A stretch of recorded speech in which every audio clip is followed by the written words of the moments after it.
My Islamic name is Jamila. My English name is Julie. I'm 52 years old. My parents were 100% English. I was born in a small village called Denton in the middle of nowhere and lived in Northamptonshire most of my life. My parents were atheist and my grandmother was a Baptist Christian, and I grew up with my grandmother, so I followed what she followed because she would drag me along every Sunday, and I became quite involved with the church and running the toddler group and doing the coffee mornings, and pretty much my life evolved around it. Quite a serious Christian. I was working with a lady who was a social worker with Women's Aid, and I found out she was Muslim.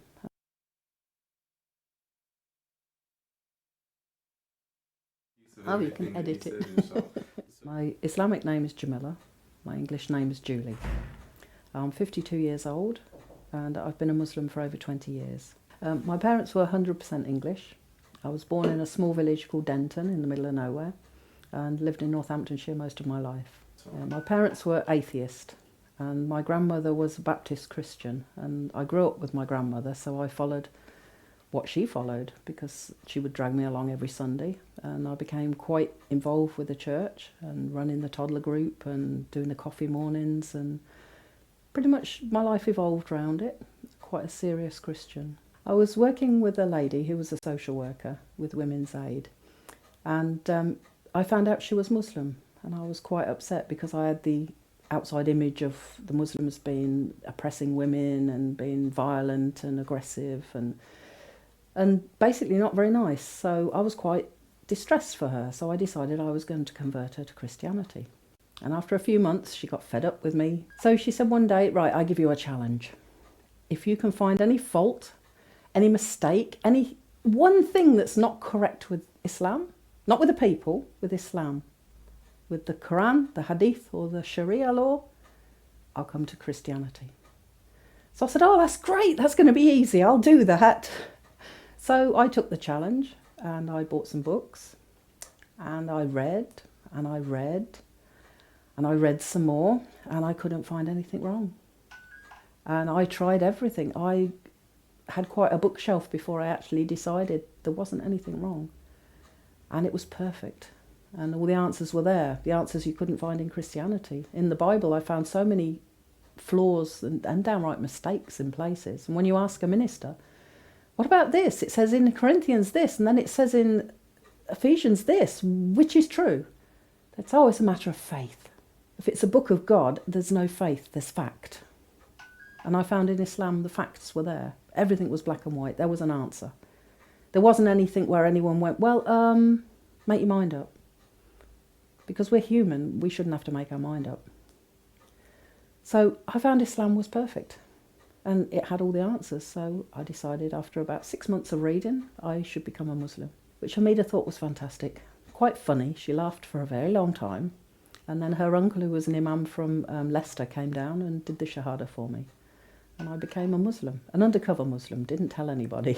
I didn't want anybody to know because I still remembered what my image of Islam was, my preconceived, media-induced image, which was very negative, and I knew I was going to get so much trouble.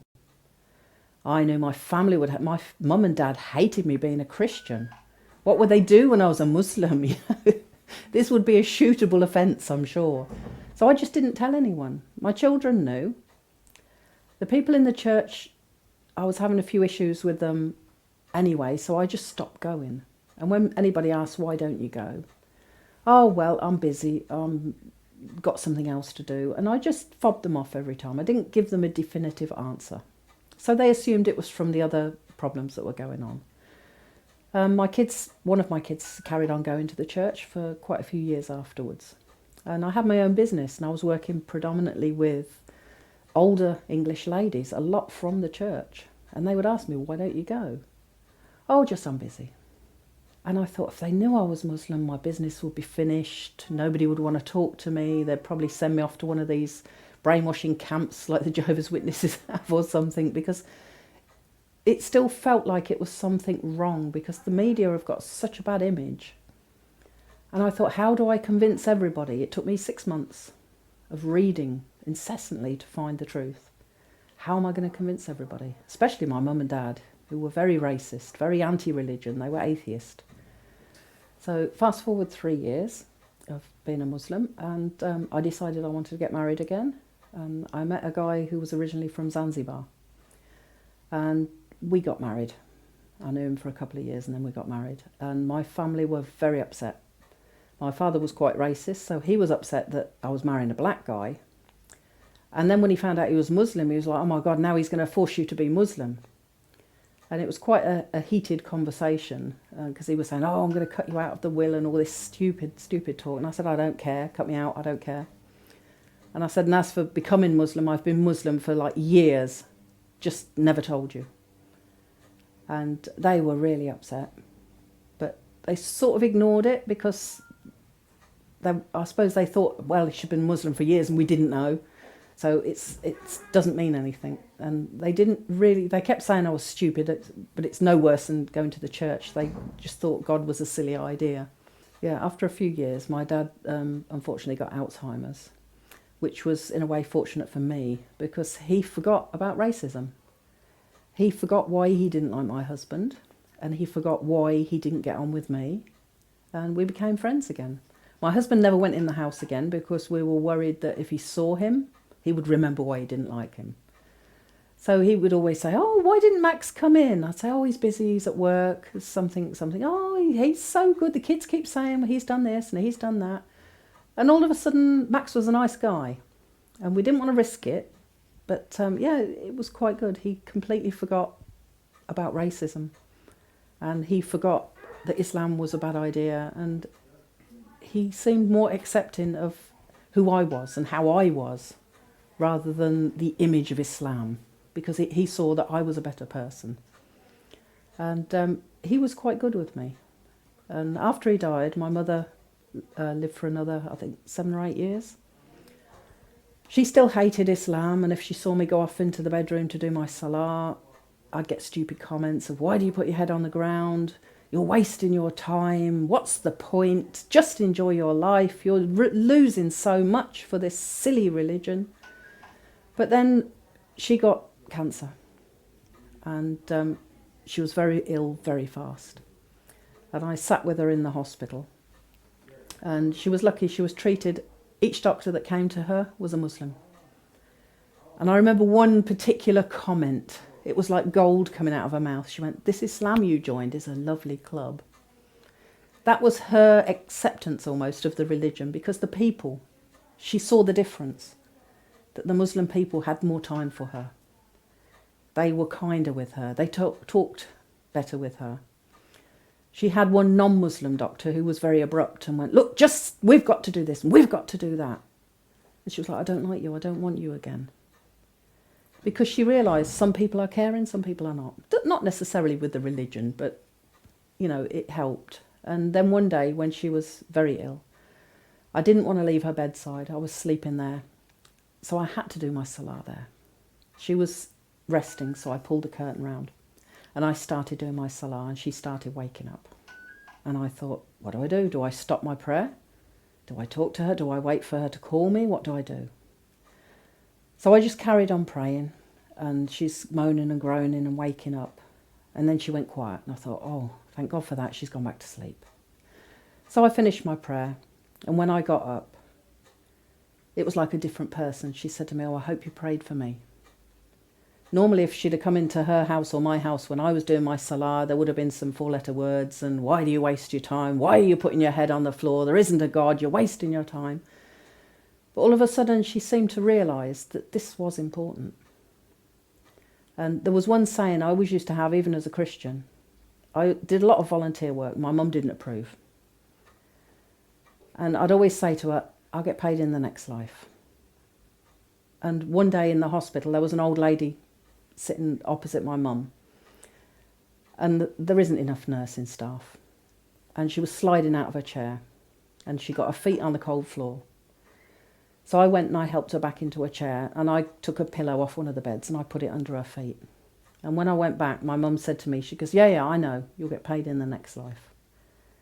So I think eventually, if you talk kindly for long enough, people do listen to these things, and it does go through in the end. But it was a hard few years. I had to be so careful what I said. Even if they asked me a question about Islam, I had to be very careful how I worded it. Because although Islam is perfect, people aren't, and we very often get things wrong, especially if it's stressful. Before I was Muslim, when I was Christian, I suffered a lot with stress. I was on my own with 4 kids, and I run my own business, and constantly under stress. The doctors had put me on Prozac. I used to have panic attacks. I used to have a terrible temper. Before I had the kids, I was always fighting, always in trouble. And after I became Muslim, not straight away, but slowly I became more patient. I became happier. I stopped taking the Prozac. My doctors went crazy at me because one day I just thought, I don't need this. And I stopped, which apparently you can't do. You should slowly stop. But I just went in the bin. I had a few headaches, but I had no more stress. I don't lose my temper so much. And it gives you a perspective on life because there is an answer for everything. I think without Islam, I wondered why things happened. Especially as a Christian, because they teach this, oh, God is love, Jesus forgives, everything is fantastic. And it's not. Life is a test. And if you don't think it's a test and something bad happens, stress. Because you can't, how do you know why this has happened? In Islam, we know there's benefit in everything. Even if there's one hadith, if you prick your finger with a thorn, it takes away your sins. So in Islam, if you fall down in the snow and you bruise something, you think, oh, that's good. That's took something I've done. And there's a reason for it. Once your perspective changes and the Islamic perspective comes in, if something bad happens, you think, okay, this is for a reason.